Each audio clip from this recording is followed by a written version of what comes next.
Hi friends, welcome to Malayali's Kitchen. ഞാൻ ഉമാകൃഷ്ണൻ.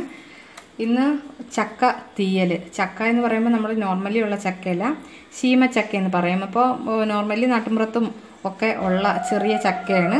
അത് നമ്മൾ മുഴുവനോട് അതിനകത്ത് ചക്കക്കുരു അങ്ങനെയുള്ളതൊന്നുമില്ല. അപ്പോൾ ശീമച്ചക്ക വെച്ചിട്ട് തീയലാണ് റെഡിയാക്കുന്നത്. അതിന് ഞാൻ ശീമച്ചക്ക, പിന്നീട് ഞാൻ ഇതിലേക്ക് 3 പച്ചമുളകും 4 സവോള എടുത്തിട്ടുണ്ട്. പിന്നീട് 1 മുറി തേങ്ങ.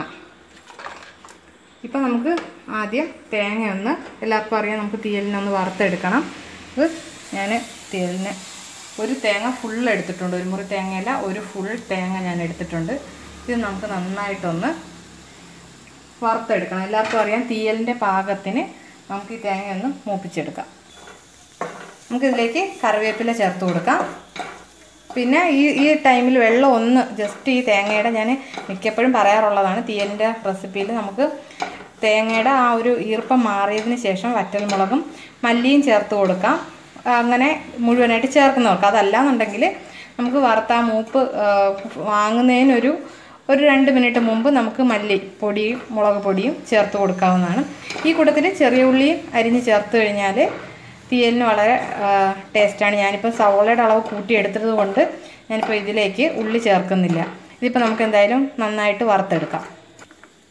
അപ്പം ശീമച്ചക്ക എന്ന് പറഞ്ഞാൽ ഡൗട്ട്, അല്ലെങ്കിൽ പറഞ്ഞാൽ അറിയാത്തവർ, എനിക്കറിയില്ല ഇതിൻ്റെ വേറെ പേരെന്തെങ്കിലും ഉണ്ടോ എന്നുള്ളത്. അങ്ങനെ നിങ്ങൾക്ക് ഇതിൻ്റെ പേര് അറിവുണ്ട്, വേറെ പേരിൽ അറിയാം എന്നുള്ളവർ കണ്ടിട്ട് തീർച്ചയായിട്ടും നിങ്ങൾ കമൻറ്റ് ബോക്സിൽ തീർച്ചയായിട്ടും കമൻറ്റ് ചെയ്യുക. അപ്പോൾ ഇത് ശീമച്ചക്ക എന്നാണ് എനിക്ക് പൊതുവെ അറിയാവുന്ന പേര്. ഇതിപ്പോൾ ഞാൻ അരിഞ്ഞ് വെള്ളത്തിലിട്ടേക്കാണ്. കാര്യം ഇത് നമ്മളിപ്പം വെള്ളത്തിൽ നിന്ന് മാറ്റിക്കഴിഞ്ഞാൽ ഇതങ്ങ് കറുക്കാനുള്ള സാധ്യത. എന്ന് വെച്ച് കഴിഞ്ഞാൽ ഇപ്പം തന്നെ വെള്ളത്തിൻ്റെ പുറത്ത് കിടക്കുന്ന ആ ഒരു ചക്കയിലേക്ക് ഇതുപോലെ കളറ് ചേഞ്ച് വരുന്നുണ്ട്. അപ്പോൾ അത് വരാതിരിക്കാനായിട്ട് അരിഞ്ഞ് നമ്മൾ വെള്ളത്തിലിട്ട് വെച്ചേക്കുകയാണ്. അപ്പോൾ പാകമാവുന്ന സമയത്ത്, അത് ചേർക്കേണ്ട സമയത്ത് നമുക്ക് വെള്ളത്തിൽ നിന്ന് എടുത്ത് ചേർത്താൽ മതിയാകും. അപ്പം ശീമച്ചക്ക എന്താണെന്ന് നിങ്ങൾക്ക് മനസ്സിലായി കാണും. ഒന്നുകൂടി പറയാം, ഇതാണ് ശീമച്ചക്ക. അപ്പം നിങ്ങൾ തീർച്ചയായിട്ടും ഇതിൻ്റെ വേറെ പേര് അറിയാവുന്നെങ്കിൽ കമൻറ്റ് ബോക്സിൽ കമൻറ്റ് ചെയ്യുക. അപ്പം നമുക്ക് എന്തായാലും തേങ്ങ ഒന്ന് മൂപ്പിച്ചെടുക്കാം. ഓക്കെ, അപ്പം തേങ്ങ നമുക്ക് ഒരു മൂപ്പായിട്ടുണ്ട്. നമുക്ക് ആവശ്യത്തിനുള്ള മൂപ്പിലായിട്ടുണ്ട്. അപ്പം നമുക്കിനി ഇതിലേക്ക് മല്ലിപ്പൊടി ഒരു 2.5 ടീസ്പൂണോളം ചേർക്കാം. മുളക് ഞാൻ ഇട്ടിട്ടില്ല, അതുകൊണ്ട് തന്നെ മുളക് പൊടി ചേർത്ത് കൊടുക്കാം. 1.5 ടീസ്പൂണോളം മുളക് പൊടിയും ചേർത്തിട്ടുണ്ട്. ഇത് നന്നായിട്ട് ഈ പൊടിയുടെ ഒരു പച്ച മണം മാറണം. അത് നമുക്ക് സിമ്മിലിട്ട് തന്നെ ഒരു 2 മിനിറ്റ് നമുക്കൊന്ന് ഇളക്കിയെടുക്കാം. ഇത് നമുക്ക് തേങ്ങ കറക്റ്റ് തീയലിൻ്റെ ആ ഒരു മൂപ്പ് ആ ഒരു ഇതിലെത്തിയിട്ടുണ്ട്. ഇനി നമുക്കിത് ഒരു പാത്രത്തിലോട്ട് മാറ്റാം. തേങ്ങ നമുക്ക് തണുത്തതിന് ശേഷം വെള്ളം തൊടാതെ അരച്ചെടുക്കണം. ആ സമയത്ത് നമുക്ക് ഇതേ പാനിൽ തന്നെ കുറച്ച് എണ്ണ ഒഴിച്ചിട്ടുണ്ട്. വളരെ കുറച്ച്, കാര്യം ഉള്ളി ഒന്ന് വഴറ്റിയെടുക്കാനായിട്ട് ആവശ്യത്തിനുള്ള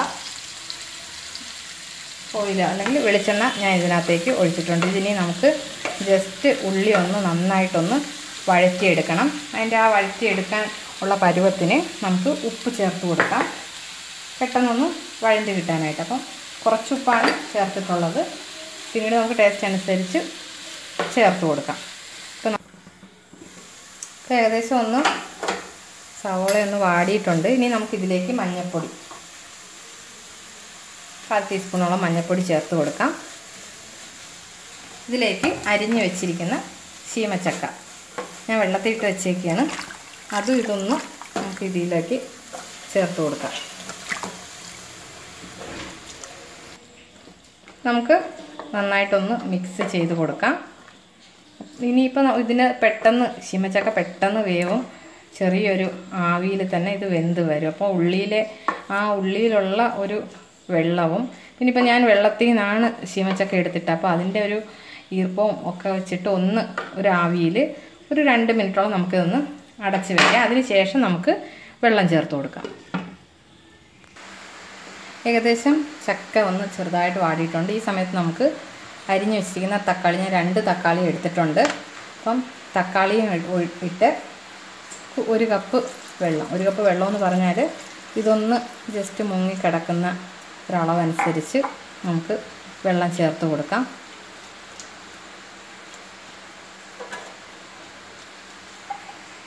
ഏകദേശം നന്നായിട്ട് വെന്ത് വന്നിട്ടുണ്ട്. ചക്ക നന്നായിട്ട് വെന്തു. അതുപോലെ തക്കാളിയൊക്കെ ആണെന്നുണ്ടെങ്കിൽ നന്നായിട്ട് വെന്തിട്ടുണ്ട്. ഞാനിവിടെ തേങ്ങ വറുത്തരച്ച് വെച്ചിട്ടുണ്ട്. അത് വെള്ളം തൊടാതെ, ഞാൻ വെള്ളം ഒഴിക്കാതെ അരച്ചതാണ്. അപ്പോൾ ഇത് നമുക്കിതിലേക്ക് ചേർത്ത് കൊടുക്കാം.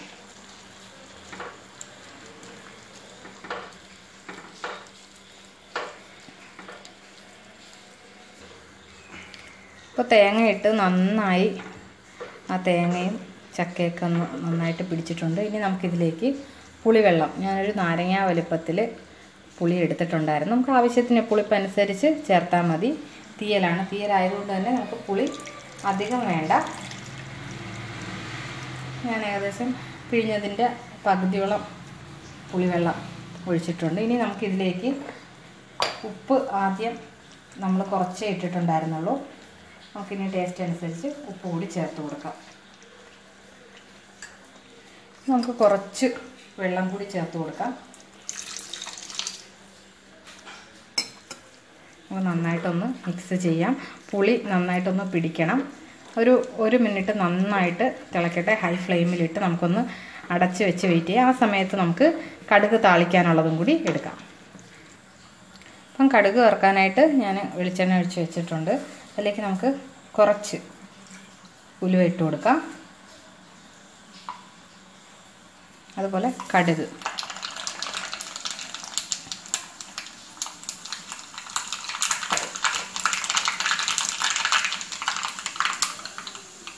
മുളകും കറിവേപ്പിലയും.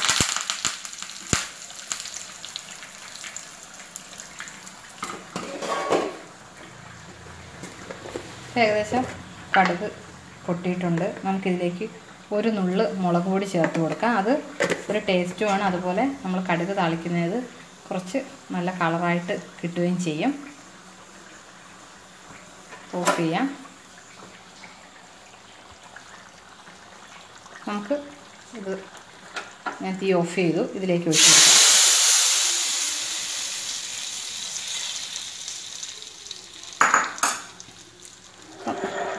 നമ്മുടെ ചക്ക തീയൽ, ഇപ്പോൾ ശീമച്ചക്ക വെച്ചിട്ടുള്ള തീയൽ റെഡി ആയിട്ടുണ്ട്. എല്ലാവരും ഇത് ട്രൈ ചെയ്ത് നോക്കുക. വളരെ ടേസ്റ്റിയാണ്. അപ്പം ഇതിനകത്ത് ഉരുളക്കിഴങ്ങ് ചേർത്തിട്ടില്ല. ചക്ക, തക്കാളി, അതുപോലെ സവോള ഉള്ളി, ഇത്രയാണ് ചേർത്തിട്ടുള്ളത്. അപ്പം ഇത്രയും കൂടി ചേർത്ത് നമുക്ക് എപ്പോഴും സീസണായിട്ട് വരുന്ന ടൈമിൽ നമുക്ക് ഈ ചക്കത്തീയൽ ഉണ്ടാക്കാവുന്നതാണ്. അപ്പോൾ എല്ലാവരും ഇത് ട്രൈ ചെയ്ത് നോക്കുക. Thank you. ബൈ.